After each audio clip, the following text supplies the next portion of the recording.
Gemini said, if your mother has just been diagnosed with Alzheimer's, or you are seeing those terrifying slips in memory that you can no longer ignore, you are likely paralyzed by one specific fear, the belief that it's over. You might think there's nothing left to do, but make her comfortable and watch her fade away. I am here to tell you that this belief is not just wrong, it is dangerous. The actions you take in the first 6 months after noticing symptoms can determine whether your mother lives her final years with dignity, connection, and joy, or whether she spirals into rapid, unnecessary decline. Most families unknowingly speed up the disease because they treat it as a tragedy instead of a medical condition that needs management. They wait too long to act. You are not going to make that mistake. You are not helpless here. You are her first line of defense. The problem is that standard medical advice often gives you a diagnosis, a prescription, and a good luck. They don't tell you about the hidden inflammation triggers in her pantry, the lighting in her home that is causing her hallucinations, or the specific way you are talking to her that is actually shredding her remaining neurons. Today, we are going to change that. I am going to give you a science backed tactical roadmap on exactly what to do, not just to care for her, but to fight for her quality of life. By the end of this video, you will have a specific list of interventions. You can start tonight. Before we get to the first step, if you want to be part of a community that refuses to accept decline as the only option for our seniors, consider subscribing. We share the practical health strategies that often get missed in the doctor's office. And quick question for the comments, what was the specific moment or sign that made you realize I need to do something? Let us know below. Your story helps others realize they aren't imagining things. Now, let's get to work. The very first thing you must do involves a trip to the doctor, but not for the reason you think. You need to aggressively demand a differential diagnosis. Here is the shocking truth. A study published in the Journal of the American Geriatric Society found that a significant percentage of dementia symptoms are actually caused by reversible conditions.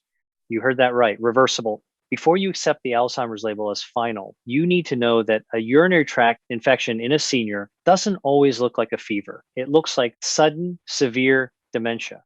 A vitamin B12 deficiency can mimic cognitive decline perfectly. Even thyroid imbalances or medication interactions can cause brain fog that looks exactly like Alzheimer's.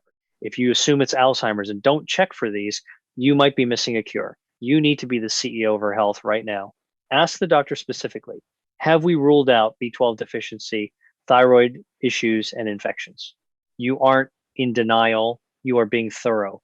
If it is Alzheimer's, knowing early allows you to access new treatments like Leqembi that can slow the progression, but you can't access those if you don't ask the right questions first.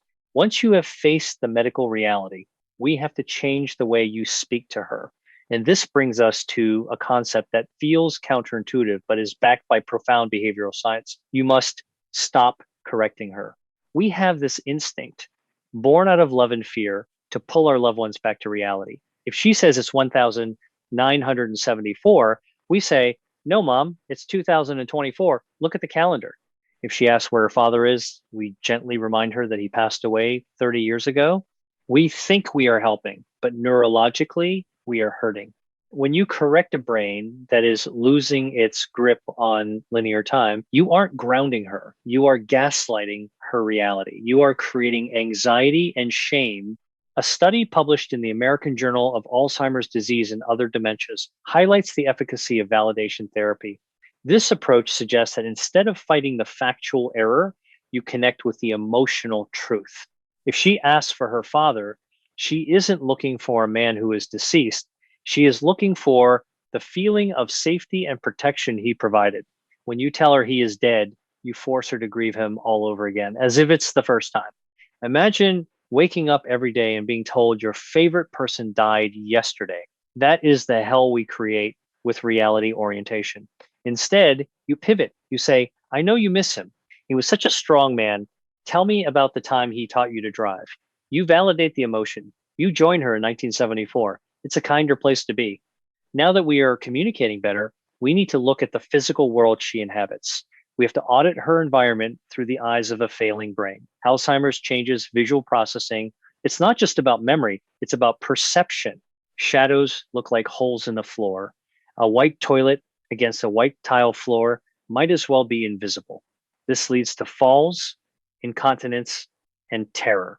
There is fascinating research from the Lighting Research Center, which shows that increasing ambient light and contrast can significantly reduce agitation and falls in dementia patients. You need to increase the lumens in the house. Think of it as high definition living. Put a black seat on the white toilet. Use red plates for food. Studies show that Alzheimer's patients eat 25% more food when it's served on high contrast red plates because they can actually distinguish the mashed potatoes from plate. It sounds like a small trick, but imagine trying to eat when you can't tell where the food ends and the table begins. By hacking her environment, you reduce her cognitive load. You are removing the friction from her life, allowing her brain to use its limited energy on connecting with you rather than trying to figure out where the bathroom is.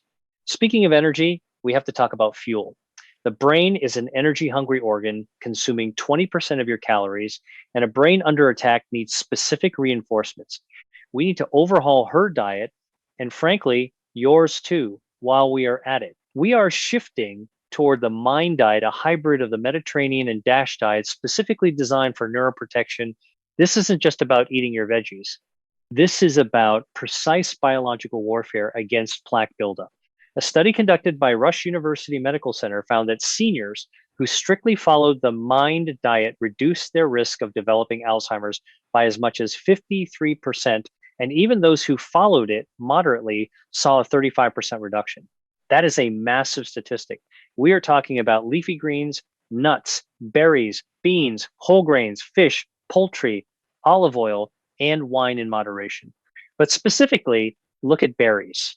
Strawberries and blueberries are packed with flavonoids that have been shown to delay cognitive aging by up to 2.5 years. Imagine the blood vessels in her brain rusting like old pipes. These antioxidants are the rust remover. Swap the afternoon pastry for a bowl of blueberries. Swap the butter for olive oil. You aren't just feeding a body, you are feeding a struggling neural network. As we manage her day, we also have to manage her night because this is where things often fall apart. We need to anticipate and mitigate sundowning. You might notice that as the sun sets, her confusion spikes. She might become agitated, pacing, or paranoid. This isn't just crankiness. This is a breakdown of the circadian rhythm. The suprachiasmatic nucleus, the master clock in the brain, deteriorates in Alzheimer's patients, scrambling their sleep-wake cycles. Hinon, the suprachiasmatic nucleus circadian rhythm. To combat this, you have to become a master of light. A study published in the Journal of Clinical Sleep Medicine demonstrated that exposure to bright light therapy during the day, specifically in the morning, improves sleep efficiency and reduced agitation at night. Get her outside in the morning sunlight for at least 30 minutes. It anchors her biological clock. Then in the evening, dim the lights slowly. Close the curtains before it gets dark so she doesn't see the confusing reflections in the window. Create a rhythm that her body can feel, even if her mind can't read the clock. If you can control the sleep cycle, you save your own sanity because nothing breaks a caregiver faster than sleep deprivation. If you are finding this roadmap helpful so far, if you are seeing a path through the fog, take a second to hit that like button. It helps us get this information to other families who are struggling in silence. Moving on, we need to talk about a tool that bypasses the broken parts of the brain and goes straight to the soul, music. You might find that she can't complete a sentence, but she can sing every word of a song from 1965. This is because the part of the brain that processes music is often the last to be touched by Alzheimer's. It is a backdoor into her consciousness. There is compelling evidence from the University of California, Davis, suggesting that listening to personalized music lists can reduce reliance on antipsychotic and anti-anxiety medications. Music evokes autobiographical memory. It's not just a tune, it's a time machine. Build a playlist of the songs she loved in her 20s. When she is agitated or when she is blank, play the music. You will see the light come back into her eyes. It is one of the few things that can bridge the gap when words fail. It's a low cost, high impact intervention that restores dignity and joy, even if just for 3 minutes at a time. Now we have to have a hard conversation about the second patient. That is you. There is a statistic that keeps me up at night. Caregivers of people with dementia have a 63% higher mortality rate than non-caregivers of the same age. Read that again, 63%. A study from Stanford University found that the chronic stress of caregiving prematurely ages the immune system, leaving you vulnerable to everything from the flu to heart disease. You are not a martyr. If you burn out, she has no one. You must treat your own rest and health as a medical necessity, not a luxury. This means you cannot do this alone. You need to build a village before you think you need one. We often wait until the crisis hits the broken hip, the wandering episode, before we ask for help. That is too late. You need to investigate respite care, adult day centers, or even just a neighbor who can sit with her for an hour while you go to the gym or get coffee. It is not selfish to step away. It is strategic. You are preserving the asset yourself that is keeping her alive. Guilt is a liar. Do not listen to it. This brings us to the logistics of the future, specifically the legal and financial fortress you need to build. This is the boring part, I know, but it is the part that can bankrupt a family. Alzheimer's is the most expensive disease in America, often costing families hundreds of thousands of dollars in unpaid care and out of pocket expenses. You need to locate the power of attorney and the advance directives immediately. If she is still in the early stages and has lucid intervals, get these documents signed while she still has the legal capacity to do so. Research from the American Journal of Public Health indicates that families who engage in early advanced care planning have significantly lower rates of hospitalization and lower stress burdens during the end of life stages. You don't want to be fighting a court battle for guardianship while you are trying to manage her medication. You want to know her wishes. Does she want a feeding tube? Does she want antibiotics if she gets pneumonia? These are gut-wrenching questions, but deciding them now when things are calm is an act of love. It protects her from aggressive medical interventions she might not have wanted, and it protects you from the agony of guessing. Let's shift back to the day-to-day. We need to talk about purposeful engagement. One of the tragedies of this disease is that we tend to strip away all responsibility from the person. We take away the cooking, the cleaning, the driving, and we leave them with nothing to do but stare at the TV. But the human brain craves purpose. Boredom leads to behavioral issues. We can look to the Montessori method for dementia, which is gaining incredible traction in the geriatric care world. A study in the journal Geriatric Nursing showed that Montessori-based activities significantly increase constructive engagement and decrease negative affect in nursing home residents. The core principle is simple. Give her a job.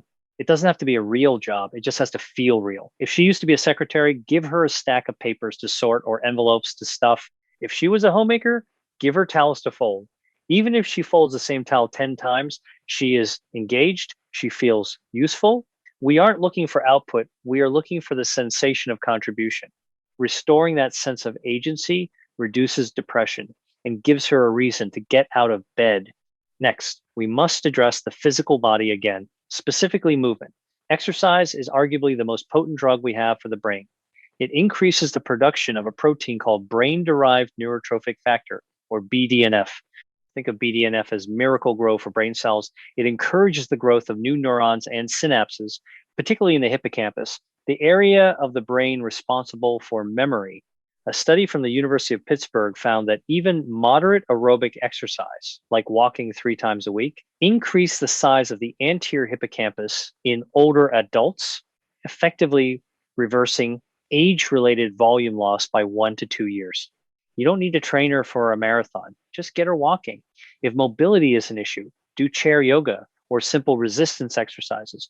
Motion is lotion for the joints, but it is fertilizer for the brain. It also helps tire the body out physically, which, going back to our earlier point, helps ensure a better night's sleep. It is a virtuous cycle. We also have to talk about the silent epidemic of isolation. When a diagnosis hits, friends often pull away. They don't know what to say, or they feel awkward. Your mother's world shrinks to the 4 walls of her house. But social isolation is effectively toxic to the brain. Research published in the journals of gerontology has shown that loneliness is associated with a 40% increased risk of dementia and a steeper rate of cognitive decline. You have to be the social director. You might have to coach her friends, tell them she might not remember your name, but she will love seeing your face. Just come for 15 minutes. Talk about the old days. If old friends aren't an option, look for support groups or memory cafes, places specifically designed for people with dementia and their caregivers to socialize without judgment. Keeping her socially connected keeps those neural pathways firing. It tells her primitive brain that she is part of the tribe, that she is safe. As we move through this list, I want you to remember that perfection is not the goal. Connection is. There will be bad days. There will be days where the sundowning is screaming and the food ends up on the floor and you feel like you are going to break. That is okay. It doesn't mean you are failing. It means you are human. On those days, revert to the basics: safety, music, and validation. Let's touch on a subtle but critical point: hydration. As we age, our thirst mechanism blunts. We just don't feel thirsty. For someone with Alzheimer's, they might literally forget how to drink or forget that they need to. Dehydration leads to urinary tract infections, confusion, and delirium. A study in the journal Nutrients highlighted that dehydration is a prevalent cause of hospital admission for the elderly and acutely worsens cognitive performance. Make water easy. Put it in a brightly colored cup. Remember the contrast? Put a straw in it. Sometimes the motor skill of tipping a glass is lost, but the sucking reflex remains. Offer foods with high water content, like watermelon or soups.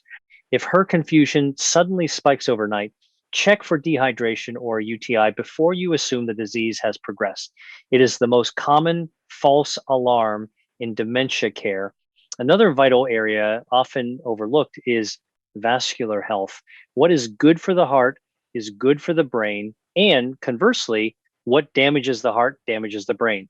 High blood pressure, specifically, is a major enemy here. Hypertension can cause microbleeds in the brain and lead to vascular dementia, which can coexist with Alzheimer's, creating a mixed dementia that progresses faster. A study published in JAMA Neurology followed thousands of participants and found that intensive blood pressure control significantly reduced the risk of mild cognitive impairment. This is something actionable you can do. Monitor her blood pressure. Keep it in check with the help of her doctor. If she is on medication for it, ensure she takes it religiously. You are protecting the delicate plumbing that feeds her brain cells the oxygen they need to survive. Every point you lower that pressure is a victory for her cognition. Finally, we need to talk about the power of sensory stimulation. As the cognitive brain fades, the sensory brain remains alive and hungry for input. We often leave our seniors in sterile, quiet environments, which is actually a form of sensory deprivation. This lack of stimulation can accelerate decline. We need to engage her senses purposefully. Think about smell. The olfactory bulb has a direct highway to the limbic system, the emotional center of the brain. A study in the International Journal of Nursing Studies found that aromatherapy, specifically using lemon and lavender, showed significant improvement in the cognitive function of elderly people living with Alzheimer's. Lemon in the morning to wake up the brain, lavender at night to soothe it, or simply baking cookies or peeling an orange right in front of her. These scents can trigger memories and alertness that words cannot. Don't let her world become beige and odorless. Fill it with the smells, textures, and tastes of life. Now, we need to talk about the end game, and I want to reframe it for you. There is a concept called ambiguous loss. It's the grief of losing someone who is still there. It is painful and it is confusing, but amidst that loss, there are perfect moments. There will be a moment where she squeezes your hand. There will be a moment where she laughs at a joke. A study from the University of Exeter exploring the lived experience of dementia emphasizes that people with dementia can still experience well-being and pleasure long into the progression of the disease. They live in the moment, and you have the opportunity to make those moments good. If she is happy eating ice cream for dinner, let her eat ice cream for dinner. If she wants to wear her winter coat in July inside the house and she's not overheating, let her. Pick your battles. Your relationship is more important than the rules. So let's recap the battle plan we have built today. We are going to push for an early, comprehensive diagnosis to rule out treatable mimics. We are going to stop correcting and start validating her emotional reality. We are going to hack her home with high contrast lighting to prevent falls. We are going to fuel her brain with the mind diet and berries. We are going to manage her sleep by regulating light exposure. We are going to use music as a therapeutic tool, we are going to prioritize your health so you don't become the second casualty. We are going to sort out the legal paperwork now. We are going to give her purpose through simple tasks. We are going to keep her moving to boost BDNF. We are going to keep her social to fight the toxicity of isolation. We are going to keep her hydrated. We are going to manage her vascular health, and we are going to stimulate her senses. This sounds like a lot, and it is, but you don't have to do it all at once. Pick one thing from this video to start with today. Maybe it's just buying the blueberries. Maybe it's just not correcting her when she gets the year wrong. Just one step, you have more power here than you think. Alzheimer's is a thief. Yes, it steals memories and it steals time, but it cannot steal the love you have. And it cannot steal your ability to make her life comfortable, safe, and dignified. You are her advocate. You are her memory. You are her anchor. And remember, the goal isn't to cure the disease. Science is working on that, but we aren't there yet. The goal is to maximize the life that remains, to ensure that even as the world becomes confusing for her, she feels loved. That is a victory. That is success. I want to leave you with this question, and I really want you to answer it in the comments because your experience helps others. What is the one activity or song that always seems to bring a smile to your loved one's face? Share it below. Let's build a library of joy right here in the comments section. If this video gave you even one tool to make this journey easier, please give it a like and subscribe. We are in this fight together because your health and the health of those you love is worth fighting for. Take a deep breath. You can do this. You are doing a hard thing, but you are doing a good thing. We'll see you in the next video.